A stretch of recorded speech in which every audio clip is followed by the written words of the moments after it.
तर कल्याणमध्ये एका मराठी माणसाला मारहाण झालेली आहे, कशा प्रकारे पाहता या घटनेला? मला असं वाटतं की सतत मराठी माणसावर हल्ले होतात. काल कल्याणला झालं, त्याच्या आधी मुंबईमध्ये देखील एका व्यापाऱ्याने अशाच प्रकारची भाषा केली होती. नालासोपारामध्ये अशी घटना घडलेली आहे. तर मला असं वाटतं की ह्या सगळ्यांना निवडणुकीनंतर माज आलाय आणि यांचा माज आता उतरवण्याची गरज आहे. जरी मराठी माणूस निवडणुकीत मनसेच्या सोबत राहिला नसेल तरी हा मराठी माणूस या मराठी माणसासमोर महाराष्ट्र नवनिर्माण सेना नेहमी सोबत आहे. याच्या पुढे अशी कुठलीही घटना घडली तर महाराष्ट्र नवनिर्माण सेना त्यांना त्याच पद्धतीने उत्तर देईल. खरं तर कालच्या घटनेनंतर आमचे महाराष्ट्र सैनिक तयारीतच होते. सरकारने यात हस्तक्षेप केला पाहिजे. सरकार बदलल्यापासून किंवा नवीन सरकार आल्यापासून या घटना वाढत चाललेल्या आहेत आणि हे महाराष्ट्राच्या आणि मराठी माणसाच्या दृष्टीने योग्य नाही आहे. सो जर या घटना थांबल्या नाहीत तर महाराष्ट्र नवनिर्माण सेनेच्या रागाला सामोरे जावं लागेल. खरं तर अधिवेशन चालू आहे. जर यात काही मराठी आमदार असतील, कारण अनेक जण भय्ये झालेले आहेत, अनेक जण परप्रांतीय झालेले आहेत, यात जर एखादा मराठी आमदार असेल तर त्यांनी हा विषय उचलला पाहिजे की मराठी माणसाच्या संरक्षणासाठी तुम्ही नक्की करणार काय. जर अशा प्रकारचे हल्ले आमच्यावर होत असतील तर मग आम्ही एखादी गोष्ट कायदा हातात घेतला तर चुकतं काय आमचं.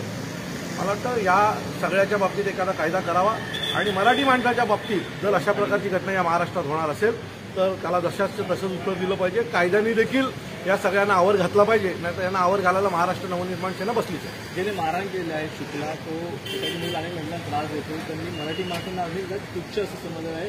तुमच्या सरकारने मी झाडू मारलं असं देखील त्यांनी उल्लेख केलेला आहे. मला वाटतं की तुम्ही आम्हाला झाडू मारायला ठेवणार असाल तर ह्या महाराष्ट्रात जर राजसाहेबांनी या सर्व परप्रांतीयांवर झाडू फेरली तर काय चुकतं ना.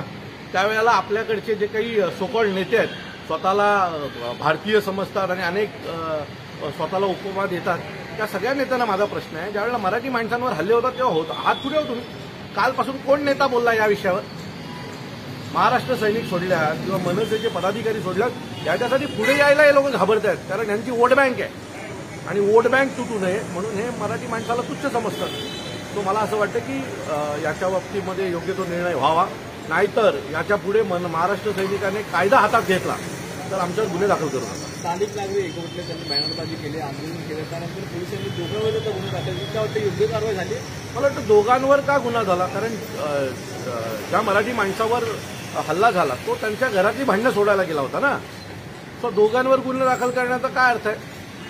सो या सगळ्या प्रकरणाची चौकशी व्हावी आणि मराठी माणसं, त्यातही मराठी माणसावर गुन्हा दाखल होणार असेल तर मग मराठी माणसाचं सरकार आहे का आणि महाराष्ट्र मराठी माणसाचा आहे का, असाच प्रश्न आमच्या समोर येईल. संजय राऊत म्हणत की मराठी माणसाच्या हल्ल्यासाठी मुख्यमंत्र्यांनी माफी मागायला हवी, राज ठाकरे भाजपासोबत आहे याची सवय लागू. अहो, खरं तर संजय राऊताला लाज वाटली पाहिजे. तो काँग्रेससोबत आहे का नाही, त्याच्यावर त्यांचा कुठला आमदार अजून किंवा कुठला नगरसेवक कल्याणमध्ये बोलले का नाही? आदित्य ठाकरे अधिवेशनात बोलतात, या सगळ्या विषयात परवा घडलेली घटना आहे ना.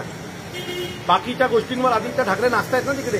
तर मला वाटतं या गोष्टीवरही आदित्य ठाकरेंनी मराठी माणूस म्हणून बोलायला पाहिजे. मराठी माणसाचा पक्ष होता ना एकेकाळी, आता तो मनसे आहे मराठी माणसाचा पक्ष. परंतु संजय राऊताला रोज सकाळी उठायचं आणि बरगळायचं, याच्या पुढे काही नाही. खरं तर संजय राऊतांनी यावं, त्या कुटुंबाला येऊन भेटावं, एवढी जाणत नाही का त्यांच्यामध्ये. या सगळ्या गोष्टीचा समाचार आम्ही घेऊ आणि संजय राऊतांनी जास्त विचार करू नये मराठी माणसाचा. त्याच्यासाठी राज ठाकरे आणि महाराष्ट्र नवनिर्माण सेना आहे. तुमची पुढची भूमिका काय असेल? राज ठाकरे असतील किंवा तुमचे वरिष्ठ नेते असतील? मला वाटतं आम्ही मराठी माणसाच्या पाठी खंबीर उभे आहोत. जेव्हा जेव्हा महाराष्ट्रात मराठी माणसाला गरज लागेल त्यावेळेला सर्वच महाराष्ट्र सैनिक हे रस्त्यावर तुम्हाला दिसतील आणि नजीकच्या काळात आमची भूमिका सन्माननीय राजसाहेब स्पष्ट करतील या विषयावर.